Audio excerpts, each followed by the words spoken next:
and still, and I'm a lot like you. I'm a lot like you. I can move my head and arms real well. A lot like you. I'm a lot like you. I can sing and talk with these, and I choose my words by what you say to me. I'm a lot like you.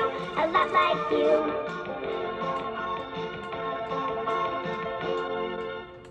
Hi, it's me, your friend Jill. Guess who just called? Mrs. Parker. She wants us to babysit for Josh in about 5 minutes. What do you think? Do you want to come with me? Yes or no? Yes. I knew I could count on you.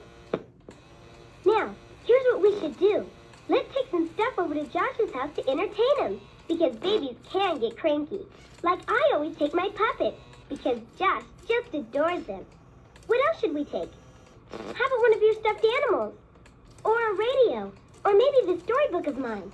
You decide. Should we take a stuffed animal, a radio, or my book? A radio. Good idea. Bring your radio. We can play it for Josh. Babies love music. This is going to be so much fun. Let's see. What time is it? Oops, no watch. Oh well, it must be time to go. Tell you what, I'll go over to Mrs. Parker's house and you gather up all of our babysitting stuff. Bring my puppets, my smock, and whatever else you think will need. Then meet me there when you're ready. Oh wait, I forgot. I'm not supposed to open the door for strangers when I'm babysitting. It's one of Mrs. Parker's rules. So we'll need a secret password. Let's make up a sentence about food. You can see where my head's at. Which do you like better? Pizza or hamburgers? Hamburgers. Hamburgers are my weakness. So when you come over, just say, I love hamburgers. Go, Jill. Be sure to say go, Jill, real loud. Then I'll know it's you. Bye. See you in a few minutes. Hi again. Boy, am I glad you're here. You should see the note Mrs. Parker left me. She says, Dear Jill, help yourself to anything you can find to eat in the kitchen. And there are 20 million bags of chips and snacks out there. You've got to help me control myself so I don't totally hog out. Anyway, I bet we'll be too busy with Josh to even think of eating. But the main thing is, did you bring my smock? Because babies are so messy. Tell me, yes or no? Yes. It doesn't really matter. If Josh drools too much, you can hold him for a while. Just kidding. You know me. Anyway, do me a favor. Why don't you go see if Josh is still sleeping? Do you need more time? Yes or no? No. You sure are quick. Yay. Hey, did you hear a noise? I'm not sure, but it might have been Josh waking up. What do you think? Is he awake or is he asleep? Awake. Ow! He's awake. Aw, Joshy, look who's here. It's us. Your two favorite babysitters. Go ahead and pick him up. I think he likes you best. Can you believe how small his fingers are? Babies are so cute. You know, this is my favorite part of babysitting. When Josh first wakes up, he's always in a good mood then. And that's when we have the best time. Did I ever tell you about the first time I took care of him? Do you remember? Yes or no? Yes.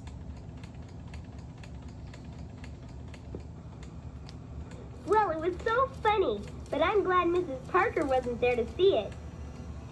What happened was, Josh was sitting in his high chair with this blue blanket under him, and he wanted his bottle.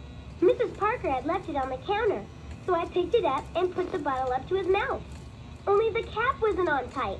Mrs. Parker had forgotten to tighten it, and the milk spilled all over his clothes. What a total mess. I thought he was going to freak, or cry, or call the police or something. But Josh is so good-natured, he just laughed and laughed. It's really fun to babysit for a baby who is so sweet. I wonder what it'll be like when he grows up. Sort of the strong, silent type. with a heart of gold, don't you think? Anyway, what do you want to do with Josh today? Let's see. I could do my puppet show for him. And you know me, I love a good audience. Or if you brought the storybook, we could read it to him. You decide. Should we do a puppet show or read the storybook? Read a storybook. I just love this storybook. It's one of my old ones from when I was a kid. I've read it so often, I practically know it by heart. So why don't you hold Josh on your lap and show him the pictures while I tell him the story? But don't be surprised if I change it around a little.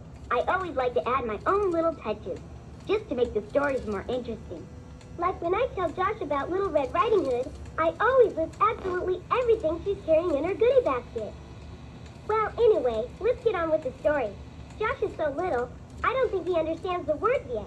But the sound of a person's voice always makes him feel loved. And besides, he loves to chew on the pages. Once upon a time, there was a little baby who loved bedtime stories. She loved bedtime stories so much that she hoped and wished that someone would write a bedtime story about her. But no one will ever write a bedtime story about me until I have an adventure of my own, the little baby decided. So she crawled out into the garden, looking for an adventure. Soon she became very sleepy. Looking for an adventure of my own is hard work, she thought. I'd better take a nap first. Just then, she met a mole. He was digging a hole in the garden.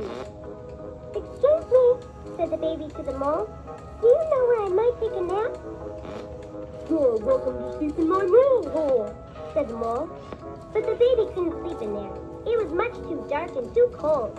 And besides, thought the baby, I want my bedtime story.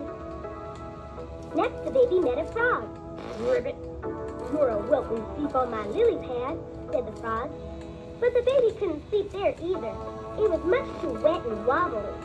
And besides, thought the baby, I want my bedtime story. Then she met a robin.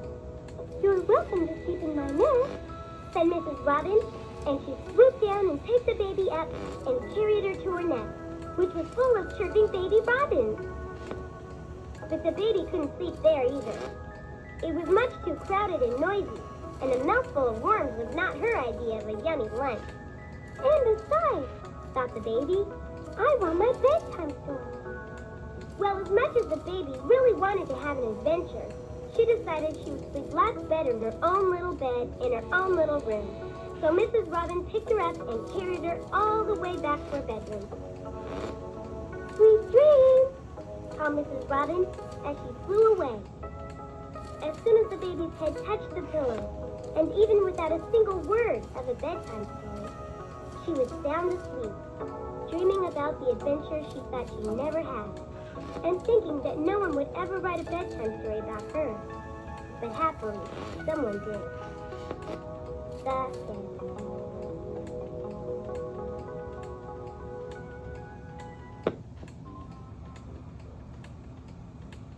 Oh, look! Josh is almost asleep. Do you think we should sing him a lullaby so he'll really snooze out? Or do you want to play with him some more? Just tell me what you want, because I'm listening. Should we sing to him or play with him? Sing to him. I'm always in the mood for a lullaby. Oops. I almost woke him up. Maybe you could hold him and rock him, and I'll sing. And if you know the words, you can sing along.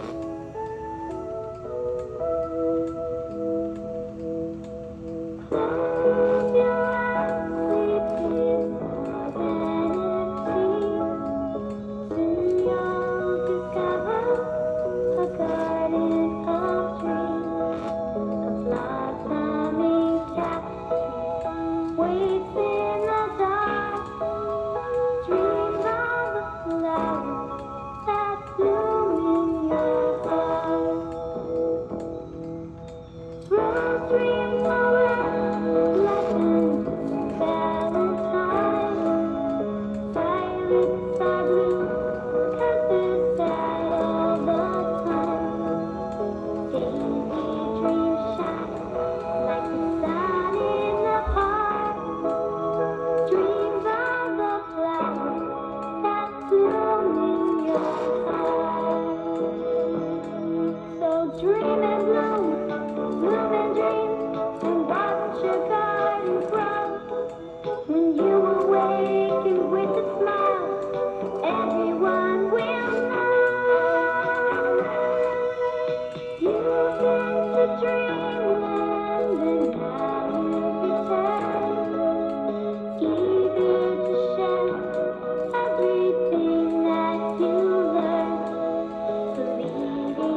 Lullabies always do the trick. Let's tuck him into his own bed so we can have some fun alone together. What a day! Isn't babysitting the most fun? I feel really proud of the fact that Mrs. Parker trusts us to sit for Josh together.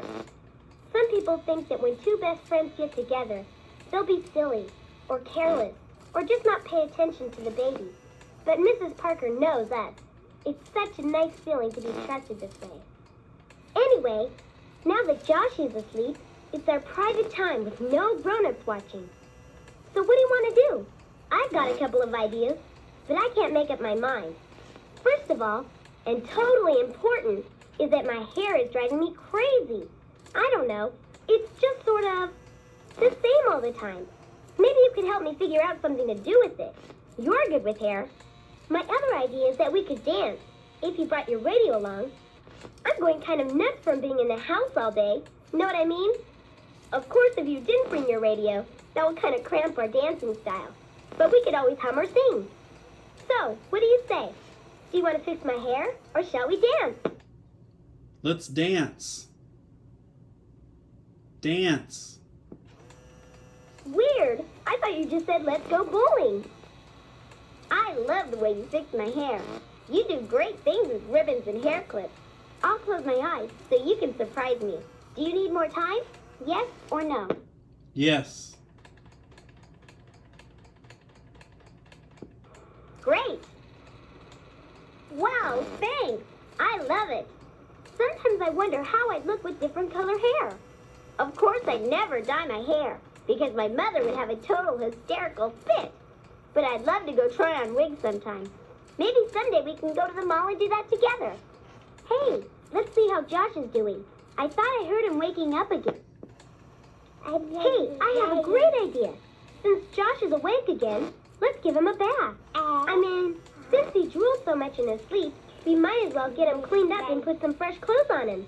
And Mrs. Parker will love that. That's a babysitting tip my mom gave me. She said there's nothing worse than coming home to a messy, sticky kid. She said it makes the mother feel like no one did anything nice for the baby while she was gone. So let's just set Joshy up on the counter near the sink and use a washcloth to sponge off the crumbs. Well, guess what? We're getting Josh all cleaned up just in time, because I just looked at the clock. Mrs. Parker will be home any minute.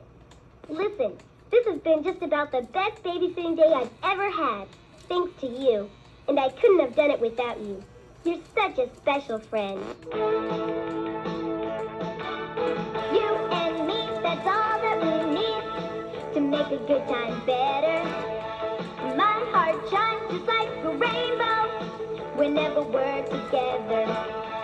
Come along, we'll sing our songs each and every day. With a new best friend like you, I'm not afraid to say, together, we can make it happen. We can make it happen.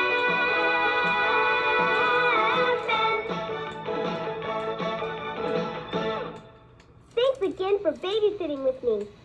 I've got to cool out for a few minutes now while my tape rewinds. Then we can be together again. Bye for now.